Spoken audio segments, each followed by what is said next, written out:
कैद से भागने के बाद क्या शिवाजी महाराज रुक गए थे, या फिर शुरू हुआ था उनका सबसे बड़ा रूप, एक राजा बनने का सफर? छत्रपति शिवाजी महाराज आगरा से भागने के बाद पहले से भी ज्यादा ताकतवर और आत्मविश्वासी बनकर लौटे। अब उनका एक ही लक्ष्य था, अपने स्वराज को और मजबूत बनाना। उन्होंने अपनी सेना को फिर से संगठित किया और खोए हुए किलों को वापस जीतना शुरू किया। एक के बाद एक जीत ने उनके दुश्मनों को फिर से डराना शुरू कर दिया।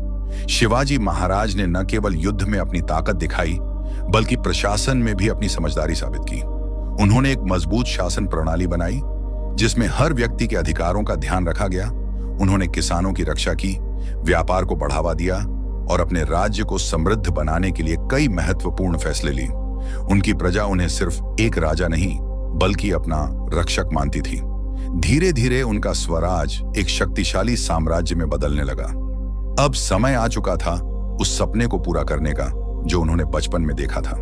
1674 में रायगढ़ किले पर उनका भव्य राज्याभिषेक हुआ और उन्हें छत्रपति की उपाधि मिली। यह सिर्फ एक ताज पहनने की बात नहीं थी, बल्कि यह एक स्वतंत्र हिंदवी स्वराज की घोषणा थी। उस दिन हर आंख में खुशी थी और हर दिल गर्व से भर गया था। एक छोटे से बालक का सपना अब एक महान साम्राज्य बन चुका था। शिवाजी महाराज ने साबित कर दिया कि सच्चा नेता वही होता है जो अपने लोगों के लिए जीता है और उनके लिए लड़ता है। उनका जीवन साहस, बुद्धिमानी और देशभक्ति का सबसे बड़ा उदाहरण बन गया।